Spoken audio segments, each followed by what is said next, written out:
Hallelujah. मुझे सुनने वाले हर एक को जल्द आने वाले यीशु मसीह के नाम में आप सभी को प्रेम भरा सलाम। मैं आशा करता हूँ आप सभी दिन प्रतिदिन लगातार यीशु मसीह में बढ़ते जा रहे हैं। आइए मेरे प्रियो, आज के मनन की ओर हम आगे बढ़ेंगे और आज का हमारा मनन करने का विषय कुछ इस प्रकार से है। उत्पत्ति की पुस्तक अध्याय 1 और आयत 1। पवित्र कलाम ऐसा कहता है कि आदि में परमेश्वर ने आकाश और पृथ्वी की सृष्टि की। मेरे प्रियो, यदि हम उत्पत्ति की पुस्तक अध्याय 1 और आयत 1 के पहले 3 शब्दों को उनके पद के शेष भाग से अलग करके अगर हम पढ़ें तो ये शब्द हमारे संपूर्ण जीवन के लिए एक आदर्श वाक्य बन जाते हैं। और यहाँ पे वचन ऐसा कहता है कि परमेश्वर आरंभ में, या फिर सबसे पहले परमेश्वर। आमेन। हम इस आदर्श वाक्य को पहली आज्ञा के भाव में भी हम पाते हैं। कहने का मतलब है, परमेश्वर ने जो इजरायलियों को 10 आज्ञाएं दिए थे, उन 10 आज्ञाओं में से जो सबसे पहली आज्ञा है उसमें भी आप इन बातों को या पाते हैं। वचन ऐसा कहता है कि तू मुझे छोड़ दूसरे को ईश्वर करके न मानना। आमेन। जिसका अर्थ है कोई भी व्यक्ति या वस्तु जीवित परमेश्वर का स्थान ना ले। आमेन। हम इस शिक्षा को या इन्हीं बातों को एलियाह और उस विधवा की कहानी में भी हम पाते हैं, जिसके पास केवल अपने बेटे और अपने लिए ही रोटी बनाने के लिए आटा और तेल बचा हुआ था। आप इस कहानी को पहला राजा अध्याय 17 और आयत 12 में आप देख सकते हैं। वचन ऐसा कहता है कि एलिय्याह भविष्यवक्ता उनके पास आया और उनसे कहा कि पहले मेरे लिए एक छोटी सी रोटी बनाकर उसे मेरे पास लेकर आओ। आमेन। यह बहुत ही आश्चर्य की बात है कि ऐसी स्थिति में एलिय्याह भविष्यवक्ता उनके पास आके इस प्रकार की बातें कहता है, और यह बहुत ही स्वार्थपूर्ण शायद ये आपको लगे, परंतु ऐसा नहीं है। एलिय्याह भविष्यवक्ता परमेश्वर के प्रतिनिधि के रूप में वहाँ पर आया था।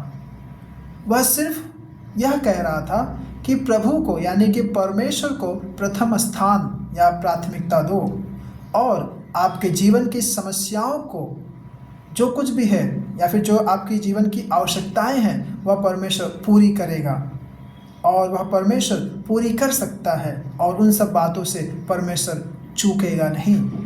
या फिर दूसरे शब्द में, परमेश्वर आपके जीवन की आवश्यकताओं को पूरी करने के लिए वो परमेश्वर कभी भी पीछे नहीं हटने वाला है या फिर पीछे नहीं जाएगा।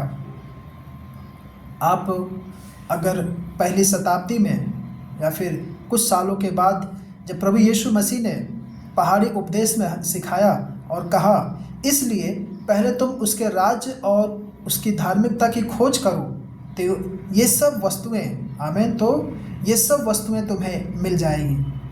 उसके राज्य और उसकी धार्मिकता की खोज करना हर एक मसीही व्यक्ति की पहली और प्रथम प्राथमिकता है। आमीन। फिर से हमारे उद्धारकर्ता यीशु मसीह ने अपनी इस मांग को लूका रचित सुसमाचार अध्याय 14 और आयत 26 में जोर देते हुए कहा, यदि कोई मेरे पास आए और अपने पिता और अपनी माता और अपनी पत्नी और अपने लड़के वालों, भाइयों, बहनों, वरन अपने प्राण को भी अप्रिय ना जाने, तो वह मेरा चेला नहीं हो सकता। कहने का मतलब है, यीशु मसीह को प्रथम स्थान देना आवश्यक है। आमीन। परंतु हम परमेश्वर को प्रथम स्थान कैसे दे सकते हैं? हमारा अपना परिवार है जिसकी हमें देखभाल करनी है, हमारी अपनी नौकरी है जिसकी ओर हमें ध्यान देना आवश्यक है, हमारे पास इतने ढेर सारे जिम्मेदारियां हैं जिनके लिए हमें अपना पैसा, अपना समय, ये सब कुछ देना आवश्यक है।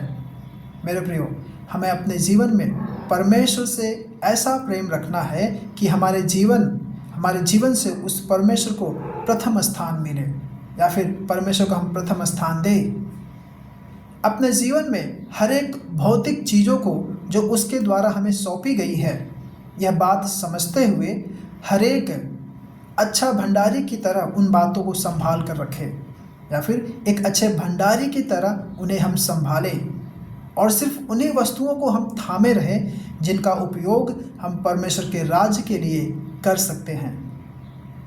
अनंत काल की महत्व की बातों को सर्वोच्च या प्राथमिकता देने के द्वारा और यह ध्यान रखते हुए कि अच्छी चीज़ें भी कभी कभी सर्वोत्तम चीज़ों की शत्रु हो सकती है। आमेन। मेरे प्रियो, वास्तव में मनुष्य का सर्वोत्तम हित या लाभ परमेश्वर के साथ उसके सही संबंध में, सही रिश्ते में पाया जाता है। परमेश्वर के साथ मनुष्य का सही संबंध तब रहता है या सही रिश्ता तब रहता है जब वह परमेश्वर को प्रथम स्थान देता है।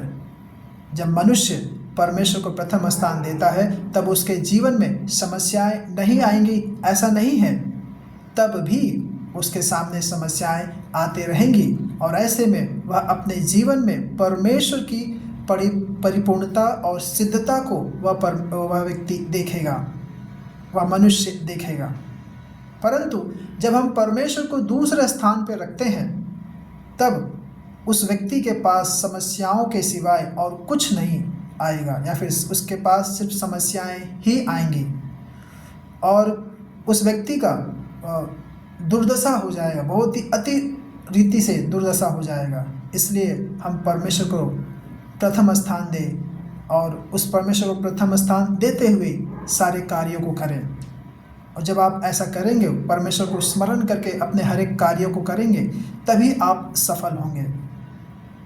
तो होने पाए मेरे प्रियो, हम अपने आप को जांचें, हम अपने आप को परखें कि क्या हमने परमेश्वर को प्रथम स्थान देने के बजाय, परमेश्वर को प्रथम स्थान देने के अलावा किसी दूसरे को हमने प्राथमिकता देकर रखी है, प्रथम स्थान दे के रखा है।